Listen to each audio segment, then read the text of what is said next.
آپ نے جو ارشاد فرمایا رحمۃ للعالمین کے بارے میں اور قیامت کے بارے میں، اس میں کوئی کسی کنڈیشن کی گنجائش نہیں، لیکن میں قرآن میں ایک سورہ شروع میں پاتا ہوں، اس میں بسم اللہ الرحمن الرحیم عبس وتولی ان جاءہ الاعمی،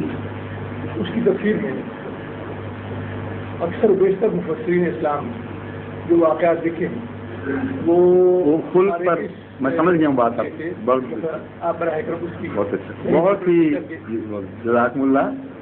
بہت ہی پیارا سوال کیا ہے آپ نے، یعنی اس لیے مجھے خوشی ہوئی ہے کہ آپ نے باریک نظر سے مطالعہ کیا ہے، ورنہ یوں ہی ذہن میں آ ہی نہیں سکتا یہ سوال جب تک انسان گہری نظر سے قرآن کریم کا مطالعہ نہ کرے اور یہ دیکھے نا کہ ہر بات مطمئن کرتی ہے، یہ سوال نہیں اٹھ سکتا۔ ان کا مطلب یہ ہے، ایک صورت ہے قرآن کریم میں عبس وتولی ان جاءہ الاعمی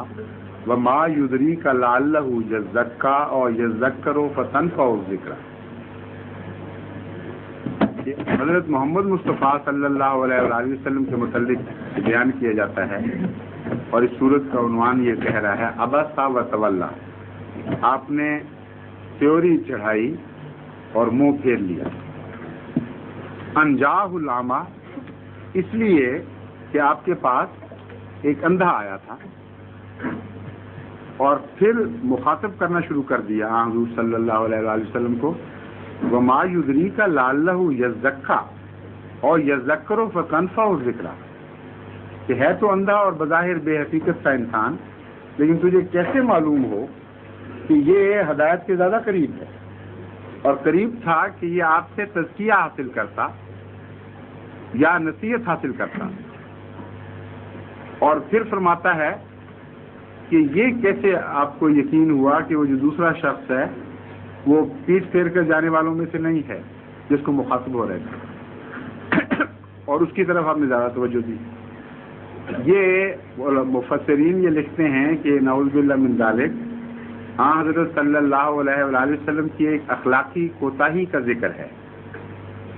اور اس وجہ سے خدا تعالیٰ نے گویا ڈانٹا کہ تم نے یہ کیا حرکت کی۔ ہمارے واقعہ یہ ہے کہ یہ بات درست نہیں،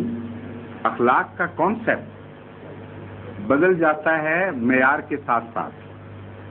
جتنا بلند معیار ہو اخلاق کا اسی حد تک کوتاہی کی ڈیفینیشن اور ہو جاتی ہے، اور وہ چیز جو عام دنیا کے لحاظ سے ایک نہایت اعلیٰ خلق ہے، وہ ایک اعلیٰ وجود میں اگر ظاہر ہو تو اس نسبتی لحاظ سے وہ خلق نظر نہیں آتا، اور اللہ تعالیٰ حضرت صلی اللہ علیہ وآلہ وسلم کو خلق کے ایک ایسا اعلیٰ معیار پر دیکھنا چاہتا ہے جو ایبسولوٹ ہے، جو ان نسبتوں سے اونچا ہو جاتا ہے، اور کسی حالت میں بھی ریلیٹیولی کوئی اس پر ریفلیکشن نہیں آ سکتی۔ یہ واقعہ فی ذات ہی بدخلقی کا واقعہ ہے ہی نہیں۔ میں اب آپ کو بتاتا ہوں یہ واقعہ کیا ہوا، تو دنیا کے کسی معیار سے آپ اس کو بدخلقی کہہ ہی نہیں سکتے۔ حضرت صلی اللہ علیہ وآلہ وسلم تبلیغ میں مصروف تھے، آپ کی خواہش تھی کہ وہ شخص جو ایک قوم کا سردار ہے، جس کے پیچھے ایک قبیلہ ہے، وہ آیا ہوا ہے اور وہ توجہ سے بات سنے اور ہدایت پا جائے، اس کے پیچھے ایک قوم آ جائے گی۔ ایک قوم کا سردار آیا ہوا تھا۔ اس وقت ایک اندھا آیا جس کو پتہ نہیں تھا کہ یہ کیا ہو رہا ہے، اس نے بار بار رسول کریم صلی اللہ علیہ وسلم کو ڈسٹرب کرنا شروع کیا۔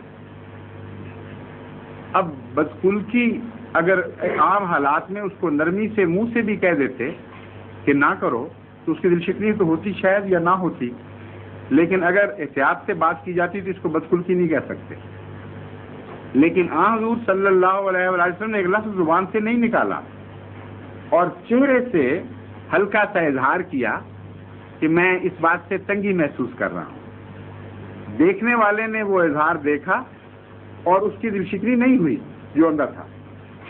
اس کو اس قدر ایگزیجریشن کے ساتھ اور مبالغے کے ساتھ مفسرین بیان کرتے ہیں بات کہ یوں لگتا ہے وہ نعوذ باللہ من ذالک حضور صلی اللہ علیہ وآلہ وسلم سے کوئی بدخلقی کی حرکت ہوئی تھی۔ بالکل غلط ہے کسی دنیا کے معیار سے، بلکہ اعلیٰ انسانی معیار کے لحاظ سے بھی اس میں کوئی بدخلقی نہیں، اور مقصد اونچا تھا۔ اس پر اللہ تعالیٰ نے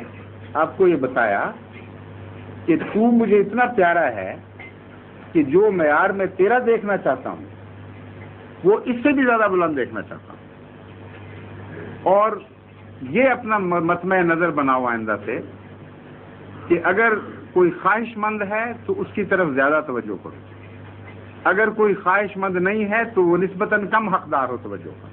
یہ ایک سبق دیا اور اس واقعہ سے استفادہ کر کے حضور صلی اللہ علیہ وآلہ وسلم کو متوجہ کر دیا کہ ہدایت وہ پایا کرتا ہے جو ہدایت کا خواہش مند ہوا کرتا ہے، اور جو ہدایت سے بھاگتا ہو آپ کو تو تمنا ہے کہ وہ ہدایت پا جائے، تمنا ہونا تو بالکل کی نہیں ہے، لیکن اللہ کی دلوں پر نظر ہے. وہ آپ کو یہ بات بتاتا ہے کہ جو لوگ بھاگتے ہوں وہ نہیں پایا کرتے، جو خواہش مند ہوں وہ زیادہ پایا کرتے ہیں، اس لیے آپ ان کی طرف زیادہ توجہ دیا کریں. اس واقعہ میں مجھے تو کوئی بدقول کی نظر نہیں آتی ایسی جو نعوذ باللہ من ذالک جس میں ڈانٹ کا پہلو ہو. یہ تو ایک نہایت ہی لطیف پیرائے میں حضور کے حسن خلق کا اظہار بھی کر دیا اور بلند تر مقامات کی طرف آپ کو لے جانے کے لیے ایک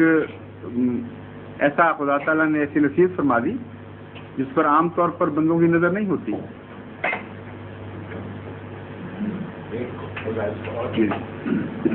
ان کے بعد ظہور مہدی آخر زمان